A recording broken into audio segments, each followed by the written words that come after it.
applied to over 500 jobs within this last year in 2025. Out of those 500 jobs, I might have gotten 10 interviews. I went back to school. I got a master's degree. I have all this experience that I put on my resume that I've actually done, and I still cannot land a new job when I don't know what it is.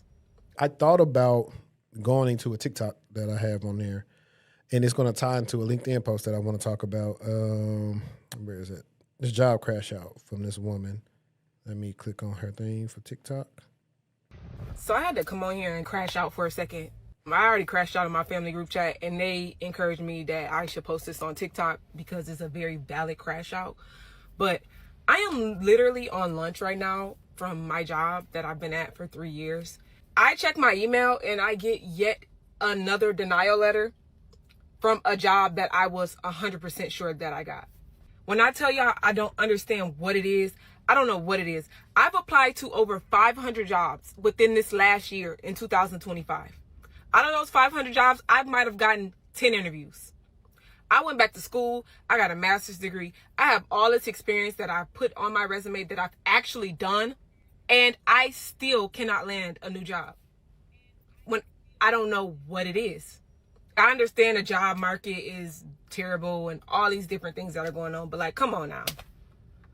So I feel like I've applied myself like so much within this last year just to try to get a better position for myself. I cannot get anything. I don't know what to do no more. I'm trying so hard to keep the faith.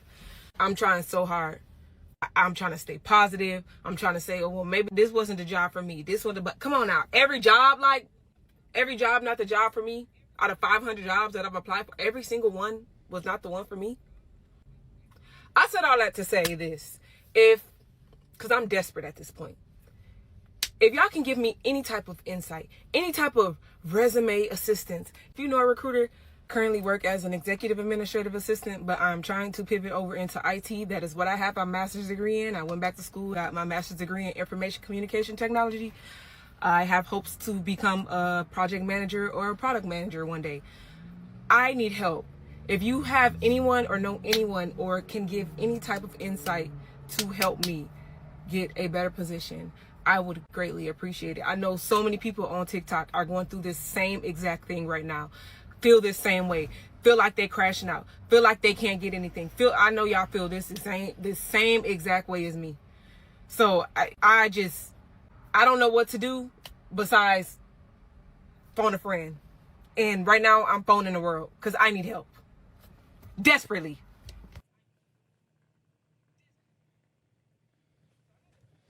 That was my first time actually watching it. You know what's funny? If you didn't move, the lights probably would have stayed off. That is what a lot of people are going through right now. Like, we talk about this every week. We say the same things, and it's like beating a dead horse. And everybody's doing something different and at a different phase of that experience, but it's not just you. I don't know what else to say anymore besides that it's not just you. Yeah, it's a couple of things I would want to say. First of all, hopefully, I'm gonna cut this part of the video up and put her video in it, and I'm gonna try to send her a message because we have people who have been project managers and program managers, and I forgot who else who's been on the show, and I can send you those episodes. Secondly, just applying when you're trying to pivot is not going to be the best deal for you because you don't have the experience that most other people have that you're going against. And also there comes the part of the resume. And there's a lot of other things I can ask her. Yeah, you skills. Had 10 interviews. So out of them 10, how well do you think you did? Because I've listened to people's interviews where they thought they did well. When I listened to them, they didn't do well. Mm-hmm. So it's all, yep. And I also think, just like you said, just strictly applying, it's not going to be the best route. You need to get to know somebody who knows somebody, whether that's a recruiter, a hiring manager, a mentor, whoever it may be, somebody that can hopefully mention your name in rooms that you don't have maybe access to yet. No, that's facts. And so that ties into let me see where it is. I got to find it on here. Well, I have the invisible versus the visible job market. Mm-hmm. So this guy's a cybersecurity recruiter. He said 73% of cybersecurity jobs I feel never get posted. I agree. Here's how to access the hidden market. Most people think job hunting works like this. Search Indeed, LinkedIn, apply to postings, wait for callback. That's the visible market. But the best roles, they're filled before you ever see them.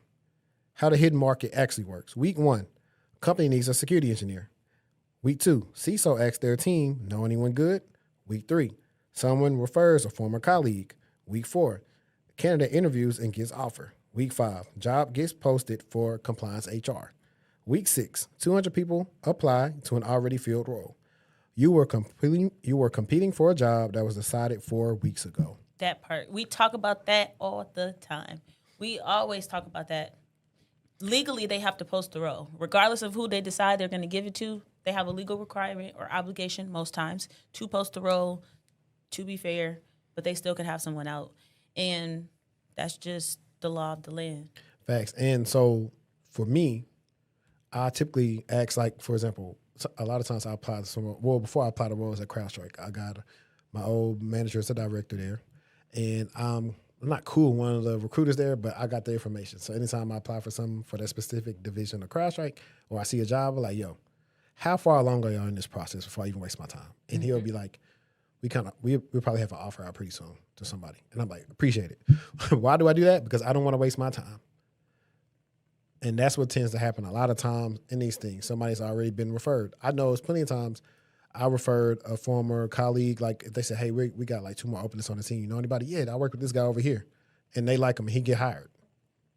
That's literally how it works. But also, referrals don't always be working. Referrals don't be working. And most times they don't really help. Well, who refers you is what matters. Okay. Clock that part. If the hiring manager refers you, or the recruiter, or someone that knows one of them, Or a director. or somebody that is, like you said, higher up, but just someone at the company, it really isn't helping people, get the job. You should. That's why I say I don't really look to get like if you work in accounting, I don't really think your referral to a security role at Meta is as best as a person that's a security engineer that's referring me for a security role. That's probably interacting with the team. Exactly. You might, the person on the security team, they might even if they're not on the team, they might know somebody that's connected. Yeah. And if they like what I say, and I'm saying, hey man, like that's why I always try to talk to somebody, hey, what y'all looking for? I've did this, and this, and so that's why I do teach the proactive thing. But he did give some ways to access it. I like that. So he said, method 1, the warm intro. Code apply through job portal. Warm, hey connection, I saw companies building a SOC. Know who's leading that, and then ask for an intro. Hiring managers would rather interview a referral than a screen 300 strangers. And this is facts. That's why I typically go to the source. I actually like that. I like the example that he gave. But some people don't be answering, though. And that's okay. You still reached out. All you can do. And I'm going to say, it hurts because it'd be a job you really want, but don't be a bugaboo. Like, just kind of, if they don't respond, you could probably follow up again. I was going to say maybe one more follow-up and then keep it pushing. Yeah. Like, it was like, I know you connected with me, so why didn't you, like, you ain't got more followers than me. How you didn't see my And the my only message? reason I'm going to say follow-up, too, is because people are so busy. Yeah. Like, But I think my case is rather different. I got more followers than most people. So Yeah. I know how my inbox is. Something like, your stuff ain't as busy as mine. clock that part, too. So, but I ain't going to crash out on somebody I don't know. Like, hey, I know you seen this I know message, you see dog. this message. Like back in the day when people actually left voicemails on your phone. Yeah. Method 2, the LinkedIn signal. When you see a company announce new funding, new CISO hire, major client win, compliance certification, they're about to hire security people. Comment on the post, DM the CISO, ask about their security roadmap. Method 3, the recruiter relationship. Don't just apply when you need a job. Build a relationship with 3 to 5 recruiters now. Update them quarterly. Share when you learn new skills. Ask about market trends. When the perfect role appears, they call you first. Method 4, the problem solver approach. Most effective but requires research. Identify 10 companies you want to work for. Follow their security team on LinkedIn. When they post about a challenge, engage thoughtfully. Eventually, I've been thinking about their problem. Mind if I send you my thoughts? You're building a relationship, not sending applications. Facts. I actually love the last one the most. I like that one a lot. Yeah. He says your 30-day action plan. Week 1, identify the 10 target companies, follow their security leaders. Week 2, engage on 3 to 5 posts per week, add value, don't pitch yourself. Week 3, connect with 3 recruiters in your space, have actual conversations, not just, are you hiring? Week 4, ask your network. Who's hiring security people right now? Request warm intros. The truth. The visible job market is overcrowded. The hidden market is where the best opportunities are. Stop applying harder. Start networking smarter. Have you ever gotten a job that was never posted? How did it happen? What was the second one Which one? that you at the bottom? The hidden market is where the best opportunities are. No, you was like rule 3, Engage in 3 to 5 posts. Engage in 3 to 5 posts per week. and then you said don't Oh, don't pitch yourself. engage first before you start to send people pitches about yourself. Just in because people will peep. Okay, okay. Before you take it directly to the inbox and try to, because people can tell. People can tell.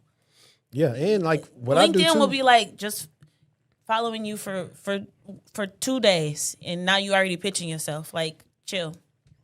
And what I do too is, hey, if a recruiter from like an agency or something reached out to me, and maybe I'm not the best fit for the role, but I know somebody, I try to help them by getting them a candidate that's qualified. Mm-hmm. Why? Because they might spend a block on me and say, hey, I got something for you. Yeah. I think it'd be great.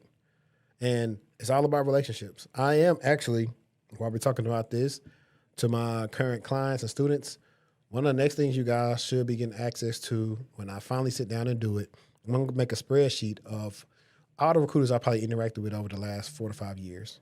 And hopefully if they're still at the same companies, and it's going to be a spreadsheet with their email. That way when you apply to certain roles, you could just send them an email to where they get it. Because they prefer an email versus LinkedIn. A lot of times they don't see the LinkedIn messages. And they probably have way too many. Yeah. Right. And then you maybe throw a dad joke or something in there to get, like, hey. But no, that was good. I think that's actual advice. Screaming a dad joke. Yeah, that's Jermaine said something about that. It was like something like you stick out. Dang it. Every week, one of my, I think it's like Wednesday or something like that. One of my teammates, he tells us like 2 or 3 dad jokes on our handoff. Period. And they be having some loaded ones. They're pretty funny sometimes.